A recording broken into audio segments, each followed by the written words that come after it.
YouTube, what's going on? My name is Oracle and today is the first of many parts of a series called Oracle's Objective. If you didn't know, I'm an objective player for a current esports team named COD and this is my first ever YouTube video I'm uploading to this channel. I've uploaded many in the past to several different channels. I've changed my gamer tag 100,000 times, but today I'm here to stay.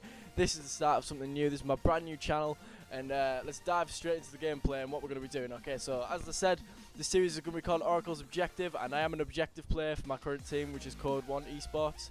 And basically, I'm going to be reviewing gameplay. This is a pretty sick gameplay from the objective side of things. I'm going to be reviewing it and giving pointers, what I'm doing, what's going through my head at the minute, and like how I can explain that. And if there's any up-and-coming objective players out there who need a helping hand, then I'm here to help. Basically, right off the rip, this is quite a standard strat. I have two very strong slayers on my team, known as Demons and Trisma, and they get glass control. And our support player named Shardy is right behind me there, as you just saw on the gameplay. Us two push ball, and our two slayers push mid, and then we get ball control. Everybody slays out. Hopefully, sometimes I don't even need to get a kill off the start, as you probably see. I'm 0-1 right now, but that's not my part in the game. I'm an objective player, as I've just said. So once everybody slays out, I managed to get the ball and run straight up. Now this one thing I would like to talk about very quickly is this class that I'm running at the minute. It's quite a selfish class, but it works as an objective player. I've got overclock on, which enables you to run faster than trophy systems. And the reason trophy systems is a massive thing. Quite a lot of people use hardwired in Advanced Warfare because there's a lot of stun flinch, but you still do get hit and tagged with a stun, and people might be able to tell you like where you're going, who you're there, and it does still slow you down a little bit. But with the trophy system, it just stops it all together. I mean, fair enough, you do only stop two trophy systems, but by the time you stop two, you're out of there already. This is the clip right now. I get a 3-piece and when I manage to get the ball, it's an absolutely insane clip for me.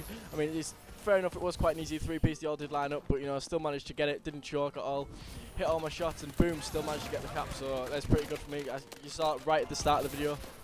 One thing I would like to note though is the objective, like I said, the objective side of things. I think I finished the game even, actually, kill to death ratio wise, but the amount of caps I get for the objective is absolutely insane. I'm quite well known in my team for not going for like throws at all. I'm quite a greedy player, but I will go for a throw, but I prefer to go for the dunk and stuff, and the routes I take are quite unusual. As you can see right here, I'm not sure if I'm able to get this, but there you go, I went for a throw and it just completely buggered up because I auto-mantled and stuff, but what can you do? That's Advanced Warfare at the end of the day. But one thing I would like to point out is that based on my objective skills, I mean, obviously, if you didn't know, an objective player is something like optic nade shot, phase sensor, TP, who was on the complexity run. They're all the objective minded players. The only difference between me and like players like Sensor is I actually have thumbs. I can get win gunfights. I'm not insane. I'm not classed as a slayer or anything, but I'm pretty good for an objective player.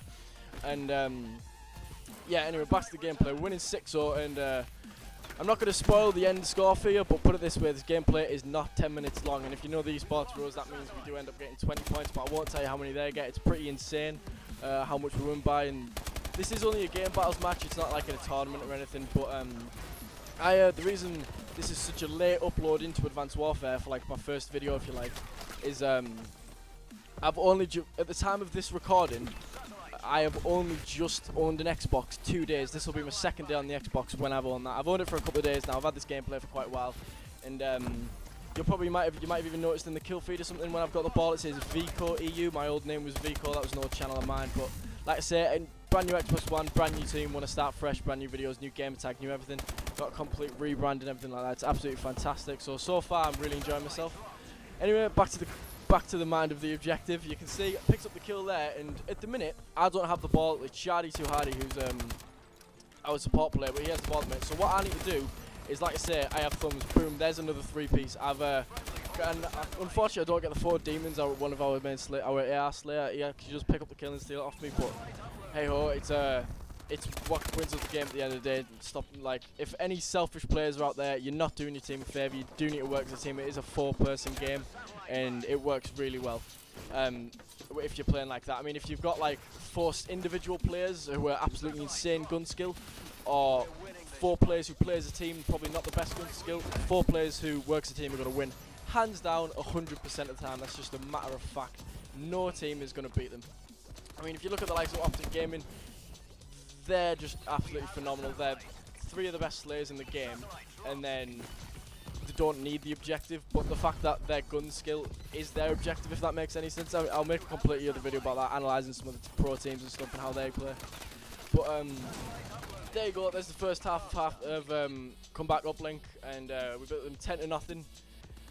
As you can see there, I'm top of my leaderboard at the minute. Like I said, my old game tag V. I'm only 11-9, so I'm not exactly slaying out loads, but if you look to the right hand side, which is the column I like to focus on, which was the uplinks I've had 8, and every single one of them were dunks.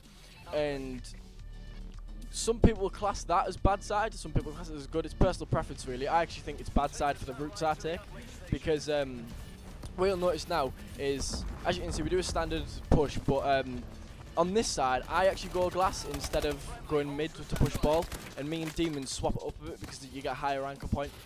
I mean, fair enough, I got slayed out, but you can see in the kill feed there, Demons is able to pick up 2 kills, and the support player, Shardy's able to pick up a absolutely easy uplink, to tell you the truth. And it, like I said, it carries on like this throughout the entire game. Anyway, back to the objective play for myself and nobody else, because I'm selfish like that.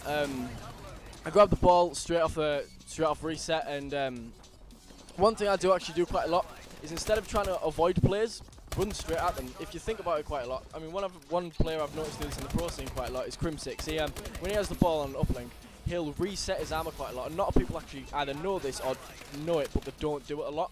What you can do is, once you've got the uplink ball, you can throw it at a wall, like you're getting shot at or something, your armor's low. You can throw it at a wall, pick it up again, and your armor resets itself. So what I like to do is pretty much use it like I've got a shit ton of armor basically on my ball. And once I've got the ball, I'll run at somebody, charge for a gunfight. I mean, it's already do it here because I have no health left by the time I'm out there, but I do manage to escape, as you can see in the gameplay. But charge at them when you've got full health, and if they're close enough, you might be able to get a lucky lunge in there, knife them, and then once you've got that, if you have a little bit of breathing room, go for the armor reset. Do you know what I mean? You can just take your time with everything, but not too much, obviously. And I would say that does only work if you know you're going to have a bit of breathing room, if you know you can rely on the other slayers around you to pick up the extra kills while you're resetting the armor, because it does take about 3 or 4 seconds to do. So I wouldn't advise it doing it after every single knife, because sometimes it's smart either to pass the ball to another player on the team, or to pretty much straight up just go for the dunk or go for the throw at that point, or even reset if it's in your base. But anyway, you can see right now 16-0 is the score. I did say the score is pretty insane, and I'm not going to spoil it for you. I'll wait until the end. But I get an insane amount of caps, because I am an objective player, as you can see. But as you'll notice, I've used my overclock, so I used it on the rip. But I don't use my trophy system exo ability until I've got the ball. And even then, sometimes I don't use it straight away. I'll wait until I get closer to the enemy's base. And if you haven't noticed already, quite a few of the keen-eyed players will have noticed. But I'm using overcharged, which is not overclock, overcharged. Overclock's the ability, overcharged is the perk. And what that does is it lets you use your exo abilities for longer. And obviously, me being an objective player, I'm going to overclock and trophy system, sorry. I'm going to need them for as long as possible. As you can see, I can bail straight into their base. Fair enough, I didn't pick up that gunfight. But if I did, I'd have been right with the ball straight away. And I'd have been able to catch up to anyone and have a trophy system for a very long time. Anyway, guys, as you can see, the score right there is 20-0. I did say it was a bit of an insane gameplay, but if you look at the scoreboard at the end, I do actually have 12 uplinks to myself. Like I said, I only got 18-6, but top of the leaderboard, 12 uplinks myself. And that was part 1 of Oracle's objective, sorry. And I hope you guys enjoyed this video. My name's Oracle, and I'm out of breath.